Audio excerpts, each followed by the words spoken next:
क्या हम अपने ब्रेन और थॉट प्रोसेस को सोशल मीडिया, जिसके अंदर व्हाट्सएप, फेसबुक, इंस्टाग्राम, ट्विटर भी है, और इसके साथ साथ इंटरनेट कंटेंट के रहमो करम पर छोड़ दें, और फिर हमारी ज़िंदगी पर इसके क्या असरात हैं और हमारी आने वाली नस्लों पर इसके क्या असरात होंगे। Mohammad Shafiqur Rahman, let's talk about that, how it will affect our next generation as well as it is affecting our own life। हम अपने सेहत के हवाले से अगर देखें तो हर शख्स अपनी सेहत का ख्याल करता है।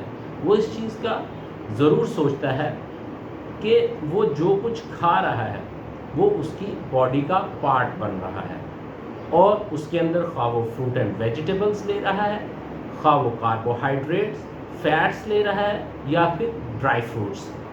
तो इस बात का हमें स्ट्रॉन्ग बिलीव है कि जो चीज़ हम इनटेक करते हैं वो हमारी बॉडी का पार्ट बन जाता है। फॉर एग्जांपल, एक शख्स हाई फैट वाले कंटेंट वाली फूड ले रहा है तो यकीनन उसकी बॉडी के अंदर फैट की जो मकदार है वो बढ़ जाएगी। इसी तरह कोलेस्ट्रॉल लेवल बढ़ जाएगा। लेकिन उसके बरअक्स एक शख्स फ्रूट एंड वेजिटेबल्स ले रहा है और उसके साथ साथ ड्राई फ्रूट्स ले रहा है, और साथ कार्बोहाइड्रेट्स भी ले रहा है और फैट्स भी ले रहा है, लेकिन वो बैलेंस है, तो हम देखेंगे कि वो शख्स ज़्यादा सेहतमंद और तंदुरुस्त है।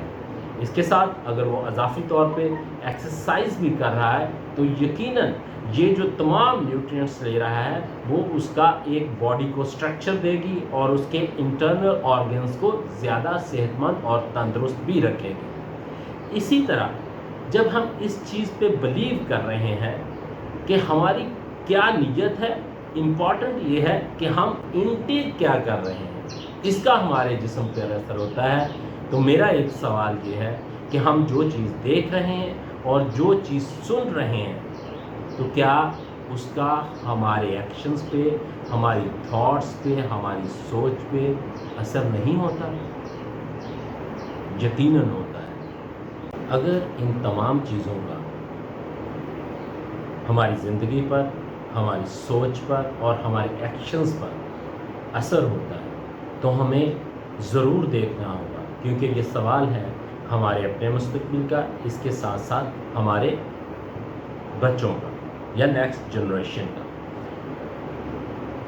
अगर हम एक मिसाल लेते हैं सोशल मीडिया की, फेसबुक की, तो फेसबुक पे हम देखते हैं कि वहाँ पे एक कानून है जिसका नाम है एल्गोरिदम।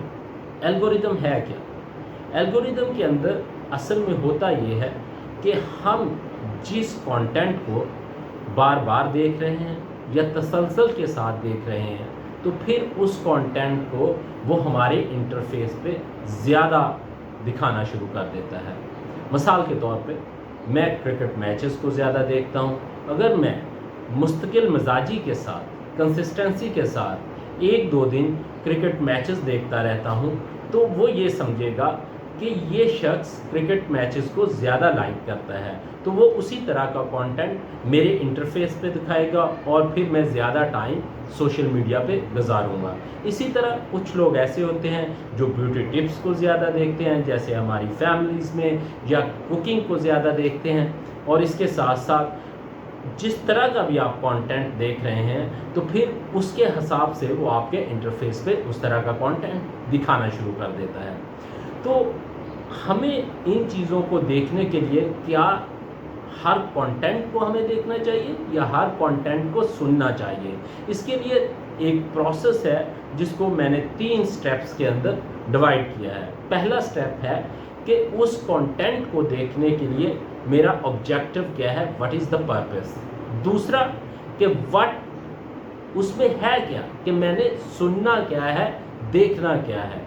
और तीसरा है कि फ्रॉम विच प्लेटफॉर्म, कि वो कौन सा प्लेटफॉर्म है जो ज़्यादा अथेंटिक और बेहतर अंदाज से दिखा सकता है। तो अगर पहला देखें कि what is the purpose of that content to listen or hear और वॉच, तो उसमें अहम चीज़ ये है کہ مجھے پتہ ہونا چاہیے کہ اس کا مقصد کیا ہے. ایک تو یہ ہو سکتا ہے کہ میرے پاس ٹائم بہت زیادہ ہے اور میں جسٹ کل ٹو ٹائم، کہ ٹائم کو کل کرنے کے لیے کر رہا ہوں.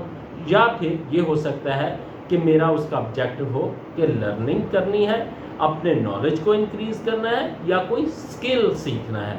تو آبجیکٹو اگر کلیئر ہے تو میں زیادہ فوکسڈ رہوں گا اور وہی کانٹینٹ دیکھوں گا جو میرے لیے بہتر ہے اور میری ضرورت ہے.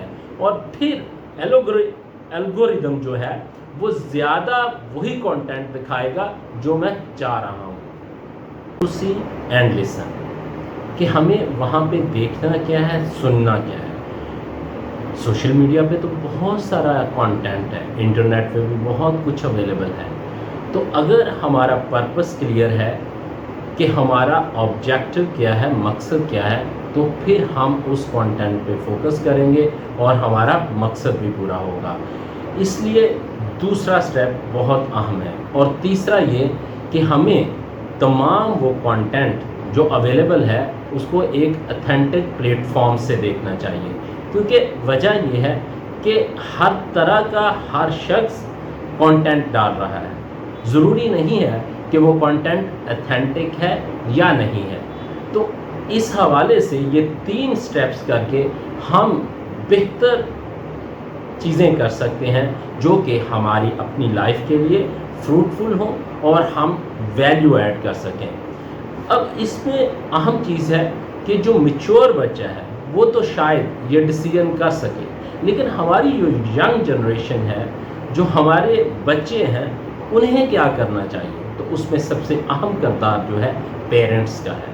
لیکن اس وقت جو ہے ہم انٹرنیٹ پہ پابندی نہیں لگا سکتے کیونکہ یہ ہر جگہ کی ضرورت ہے. نمبر 2، سوشل میڈیا پہ ہم پابندی نہیں لگا سکتے. تو اس کا ایک ہی طریقہ ہے کہ ہم کمیونیکیشن کریں اپنے بچوں کے ساتھ، اپنی فیملیز کے اندر ڈسکس کریں کہ how to watch and hear the content which is available on social media as well as on internet. تو اس کے لیے یہ پروسیس ضرور ڈسکس کریں. اس سے فائدہ یہ ہوگا کہ جس مقصد کے لیے ہم یہ سب کچھ کرنے جا رہے ہیں وہ مقصد پورا ہوگا، اور اس سے ہماری نیکسٹ جنریشن میں یہ اویئرنیس ضرور ڈیولپ ہوگی کہ ہمیں اپنے لائف کے اندر چیزوں کو پرائورٹائز کیسے کرتے ہیں. بہت کچھ کرنا ہوتا ہے لیکن ضروری نہیں ہے کہ ہر چیز کرنی ہو اور دیکھنا اور سننا ہر چیز کو ہو.